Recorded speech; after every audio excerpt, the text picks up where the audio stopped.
y yo sí lo digo a ciencia cierta que esto va a continuar. Eh, ¿qué acciones se podría recomendar en este caso? Bueno, aparte de darle mantenimiento, ¿qué otras alternativas hay para solucionar estos tipos de energía que afecta y afecta a la economía, afecta en todo, a lo global, en lo general? Quiero decirte algo que no dije en la primera parte, que es que no solamente el tema energético, sino también el tema de la seguridad. En la medida en que no tenemos seguridad en el Ecuador, no somos libres de andar por la calle. La gente tiene fundado temor de no salir de su casa o de salir con extrema seguridad, con extrema cuidado. Eh, Eso también afecta a la actividad económica, porque no solamente porque hay apagones, sino que la gente a ciertas horas de la noche ya no sale a comprar. Y eso afecta a una buena parte de la actividad económica, especialmente de los restaurantes, de los bares, de las discotecas, de gente que hace 24 horas de trabajo, empresas que funcionan 24 horas. Entonces, estamos hablando también de una afectación adicional. Es la inseguridad y es la falta de energía. Ahora, tú decías que se debe hacer. Bueno, realmente lo primero que hay que hacer es retomar el Plan Nacional de Electricidad que existe en el Ecuador, de electrificación que existe en el Ecuador. Nosotros lo dejamos en marcha, lo dejamos funcionando. Eh, Hay que generar más capacidad energética e instalar más energía.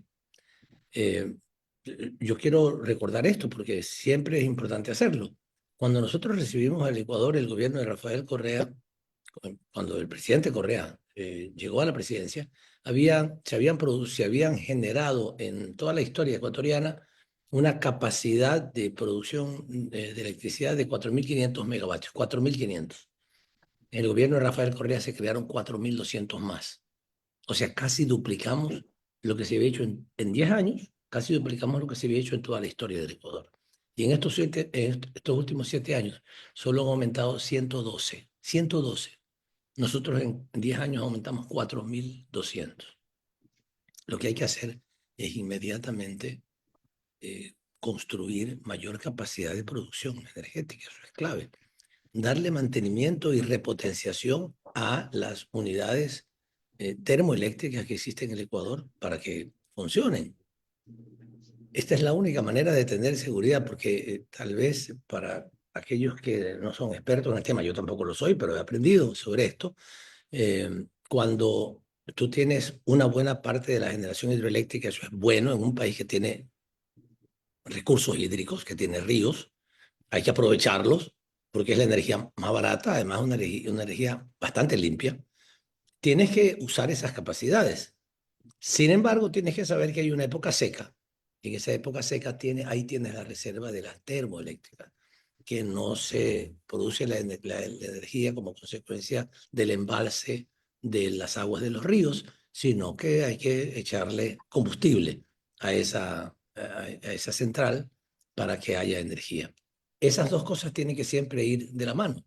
Mientras más tengamos energía hidroeléctrica en buena hora, además que no solamente que no sean los caudales de un solo sitio. Todo esto forma parte del Plan Nacional de Electrificación, que tenía vigencia hasta el 2030, incluso hay una visión hasta el 2050. De eso no se preocuparon los anteriores gobiernos, no se preocupó Noboa y por eso nos metió en esta crisis terrible. Ellos tienen que hacer eso, es su obligación. Ya olvidémonos de tener tanta plata guardadita para pagar la deuda externa, más de 8.000 millones de dólares guardados en banca internacional, ganando casi nada de rentabilidad, para decirle a los banqueros, y a pesar de eso tenemos un riesgo país terriblemente malo, eh, eh, pero lo que ellos están intentando es mantener contentos a los mercados financieros, contentos, diciéndoles, miren, aquí nunca vamos a dejar de pagar la deuda, porque aquí tenemos bastante plata guardadita ya, mientras en el país estamos a oscuras, mientras en el país estamos con la delincuencia que se ha apoderado de los barrios del país. No, esto no puede ser. Realmente esto no es un gobierno, esto es un desastre y por eso urge cambiar las condiciones en que se están gobernando, tener un gobierno de verdad, no un gobierno de cartón o de mentiras, sino uno de verdad. Economista, gran parte del electorado, sabemos que más del 40% es un electorado joven, ¿no? Entonces, quizás en esta generación, hablo de los últimos 10 años, la última década, quizás se ha normalizado o la prensa ha tratado de normalizar cierto sector de la prensa el tema de la violencia en el país, ¿no? Y este año terminamos con dos ciudades que están en el ranking de las ciudades más violentas, ¿no? Hablamos de Guayaquil, está Durán. Eh, y tienen la característica, cada una también empatan en el tema económico, que cada una basa su economía en el tema del comercio autónomo. Guayaquil, más del 44% se estima que son comerciantes autónomos y las familias se sustentan de esto, ¿no? Entonces, para los jóvenes, ¿cómo afecta directamente estas cifras, o sea, este índice de violencia al índice de empleo también, ¿no? Al sustento de los hogares. Efectivamente, tenemos un grave problema con la juventud. El problema no es la juventud, el problema es que no hay políticas para la juventud. Y sabemos que las mentiras de Novoa han dado lugar a que mucha gente que esperaba cuando salía del colegio ir a la universidad, porque les había ofrecido que todos iban a tener acceso a la universidad, y más de 116.000 o 120.000 jóvenes están excluidos de los estudios universitarios.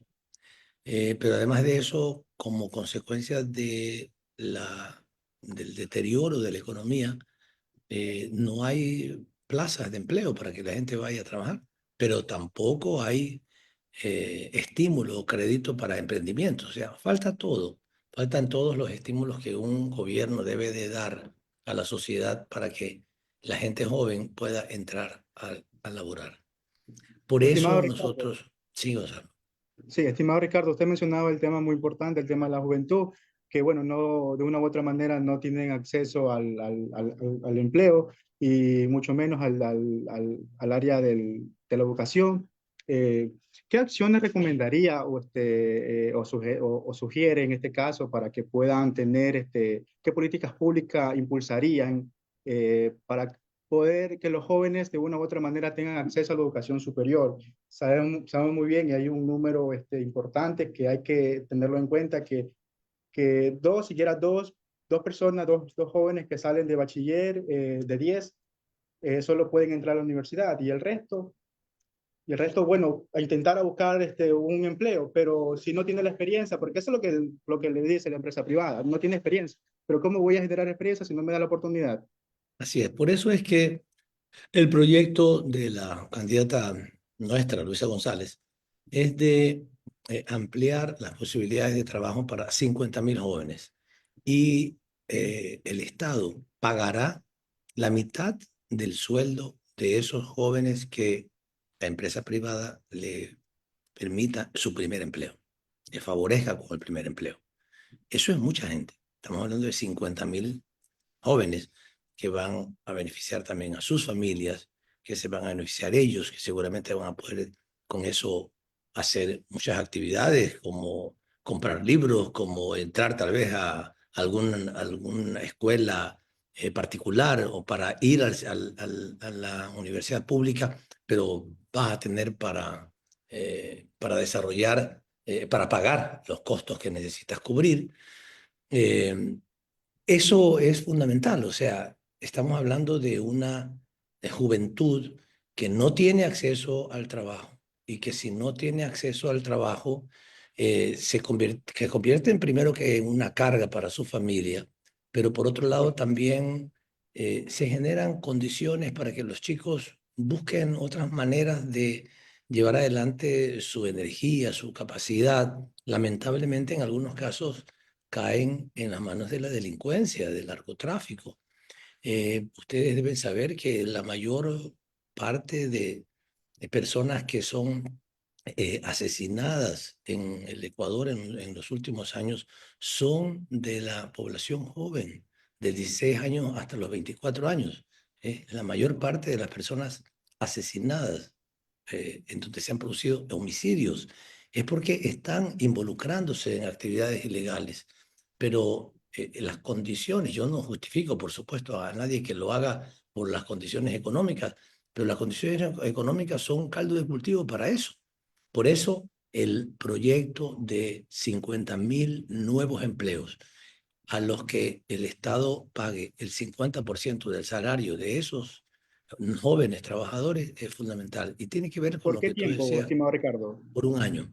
Por Por un un año, año. ¿qué? Es decir, no es un mes, 2 meses, es un año entero.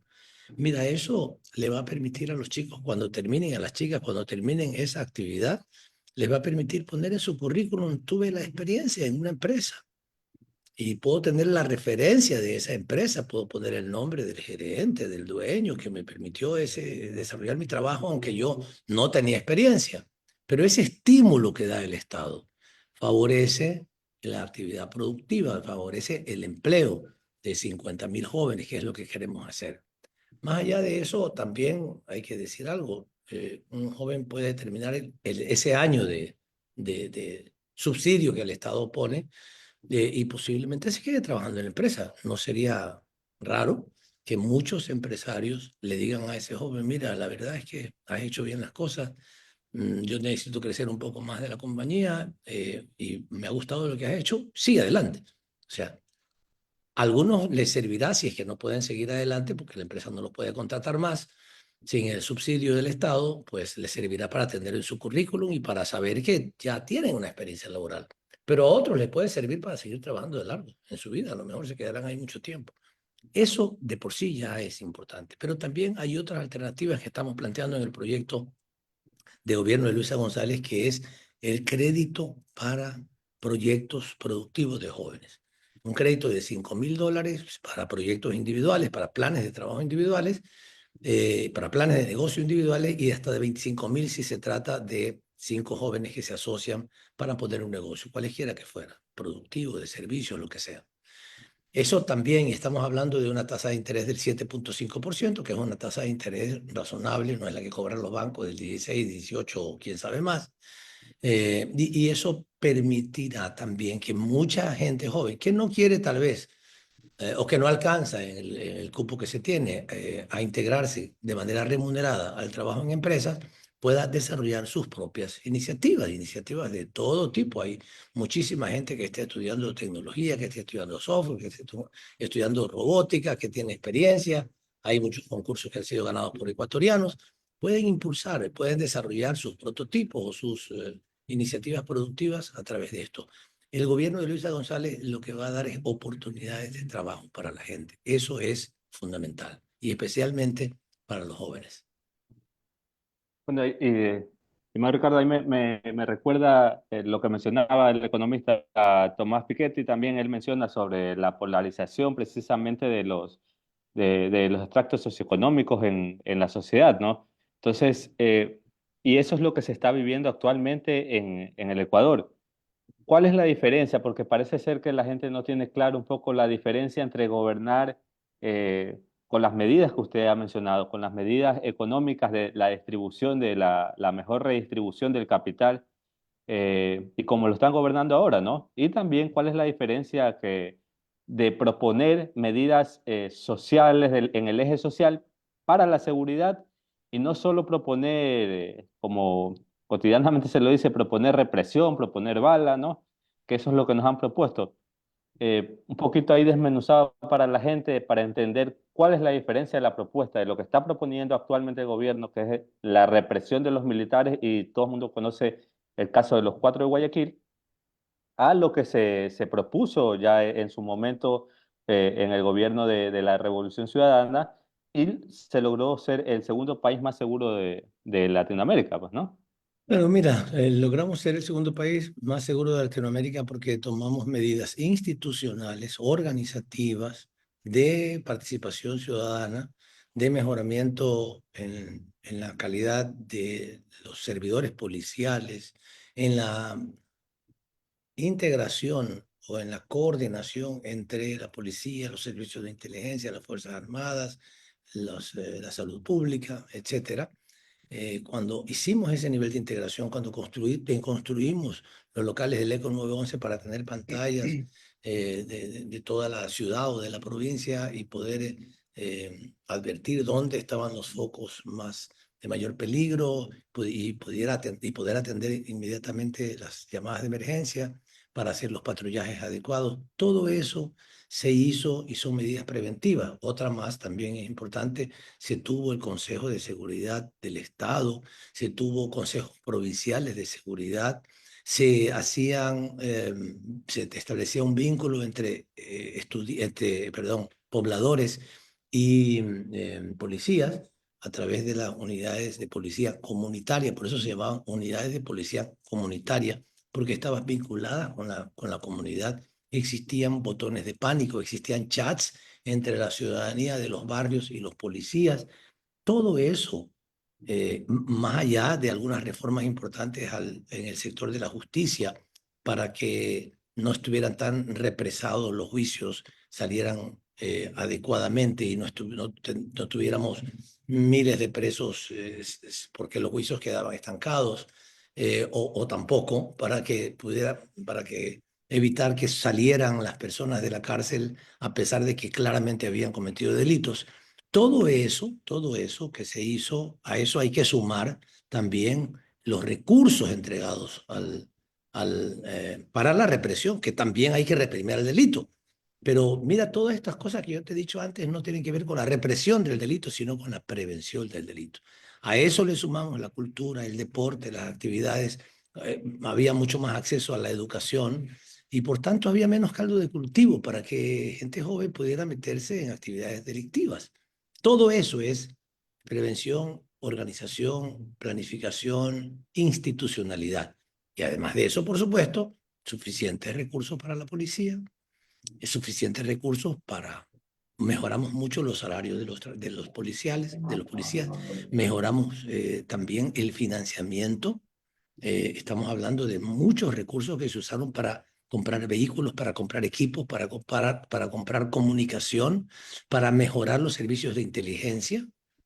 Esto es una cosa tremendamente amplia que permite que la policía haga mejor su trabajo. Y una cosa que se perdió desde el gobierno de Moreno y hasta ahora es que en la policía nosotros establecimos pruebas de confianza regularmente para los que entraban a la policía, para los que estaban en la policía, que son pruebas de confianza, que son polígrafos, en donde a través de algunas preguntas tú podías saber si un policía estaba o si un aspirante a policía estaba vinculado con actividades ilegales, y si estaba vinculado, pues lo separábamos. Más de 3.000 policías fueron separados de la institución por este tipo de cosas en todo el gobierno. Eso significa que se depuró. Pero además de eso, incluso para los ascensos, esto es una cosa interesante que la gente no lo sabe. Para ascender a oficiales de la policía, que se los ponía a cargo de determinados barrios, de determinados sectores de la sociedad, digamos, de determinados territorios, para que ellos pudieran ascender tendrían que demostrar que en su sector, en donde ellos estaban, se había reducido los indicadores de delincuencia. Eso es importantísimo.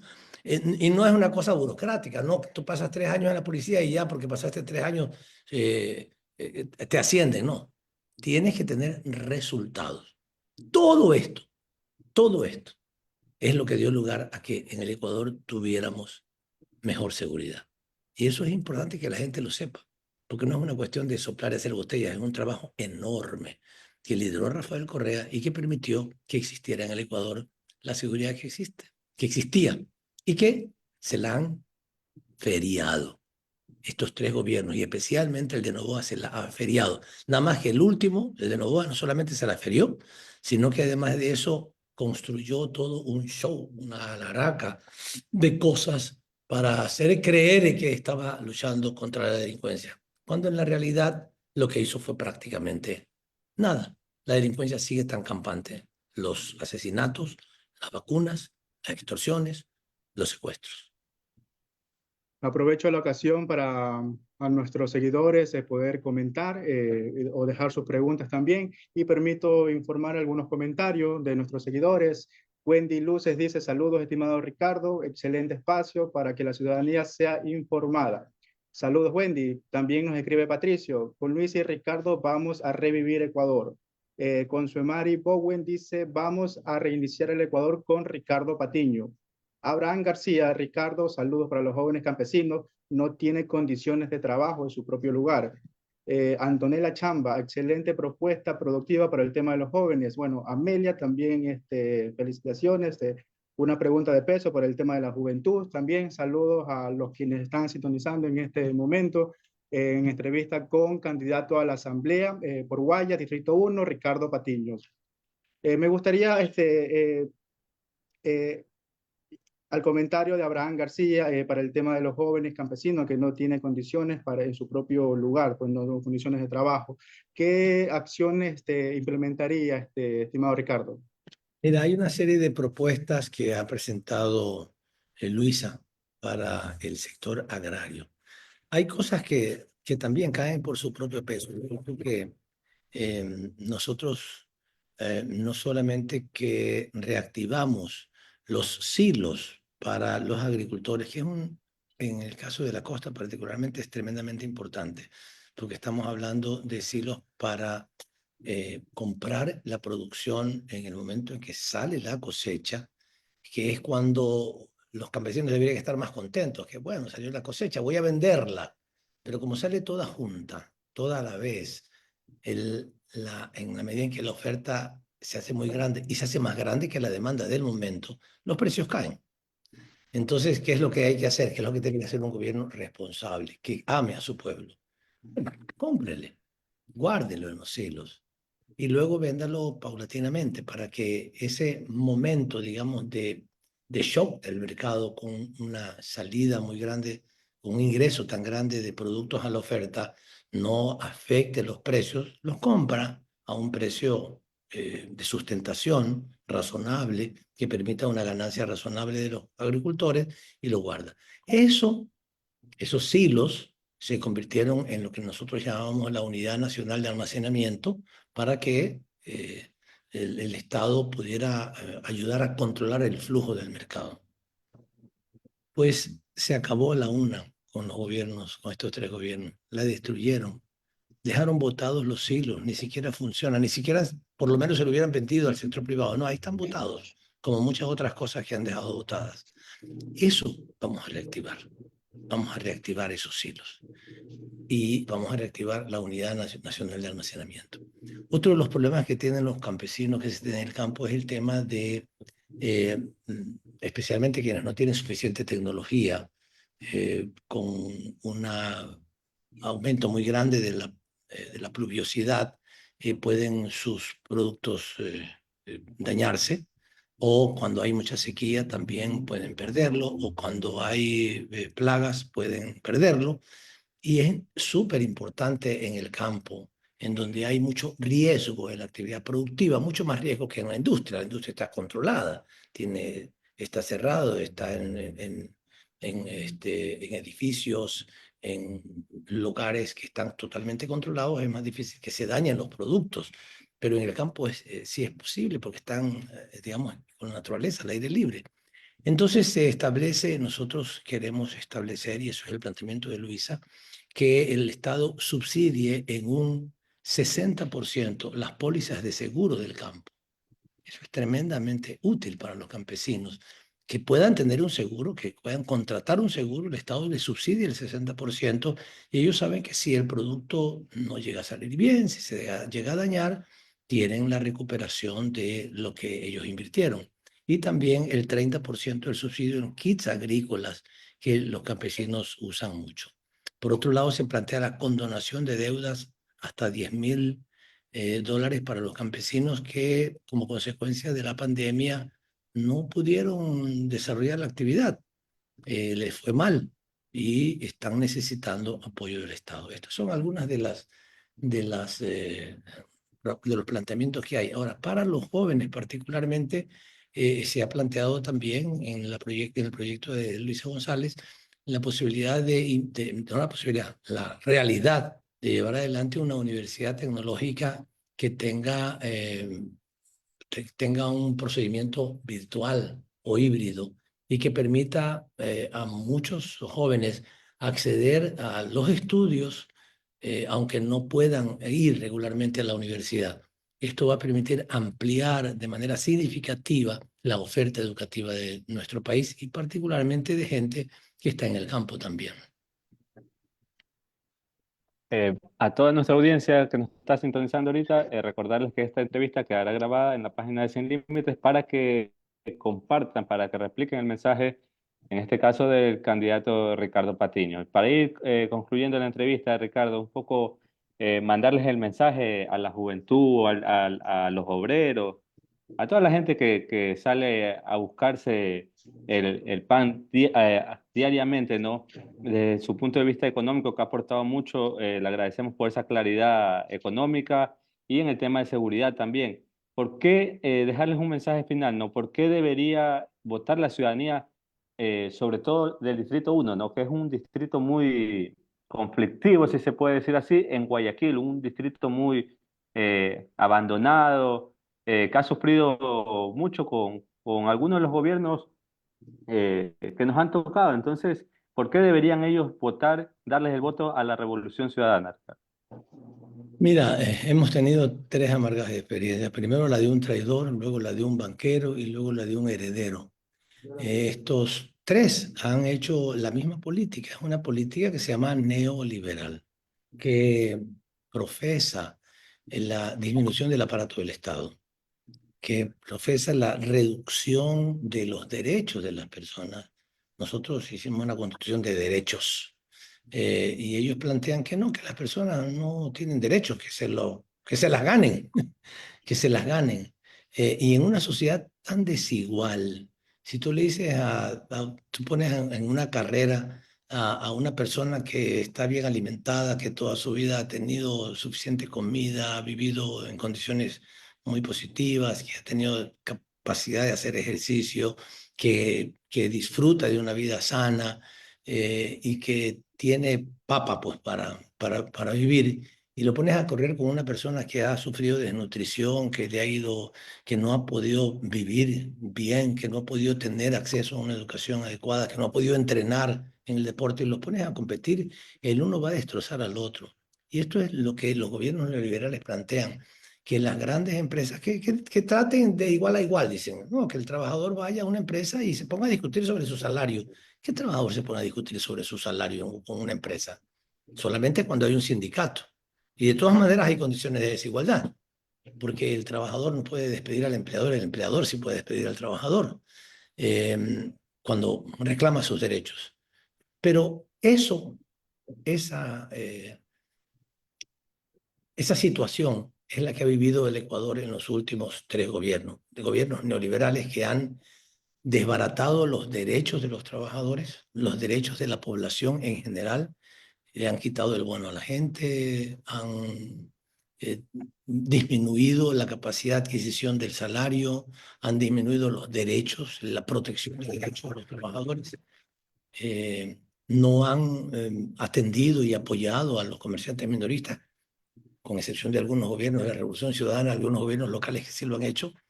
Y esto es una demostración de que sí se pueden hacer las cosas en favor de la gente.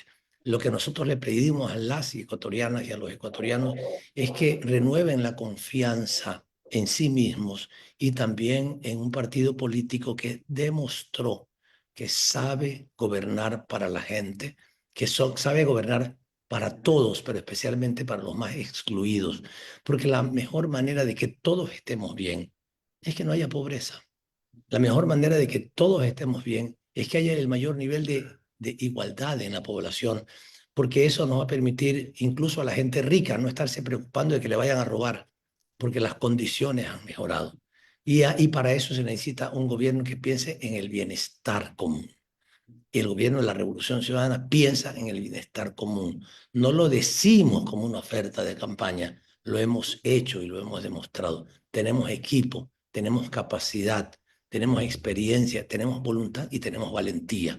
Por ello, nuestro pedido a la población ecuatoriana: voten el 9 de febrero por la Revolución Ciudadana, por la lista 5, por Luisa González y Diego Borja a la presidencia y vicepresidencia, y por un equipo de asambleístas que los acompañe a estos compañeros en la función pública, de tal manera que de verdad haya sintonía entre el legislativo y el ejecutivo y se puedan hacer realidad estos planteamientos que nosotros hacemos para el Ecuador del año 2025 al año 2029. Renovemos la fe en nosotros mismos, en un gobierno capaz, en un gobierno que piensa, que ama a su pueblo, y que el 9 de febrero sea un día en que renovemos al Ecuador del futuro.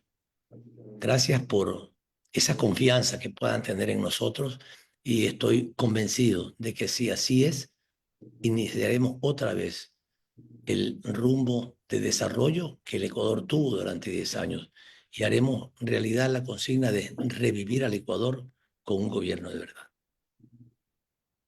El estimado Ricardo Patiño, una última pregunta, permítame hacerle, y es el tema de la educación superior que tanto le preocupa a la juventud. Si bien es cierto, durante los 10 años de la Revolución Ciudadana ha estado, bueno, ha tenido un filtro para poder ingresar a las universidades. En este caso es el de la prueba ser bachiller, el caso de la CENESID.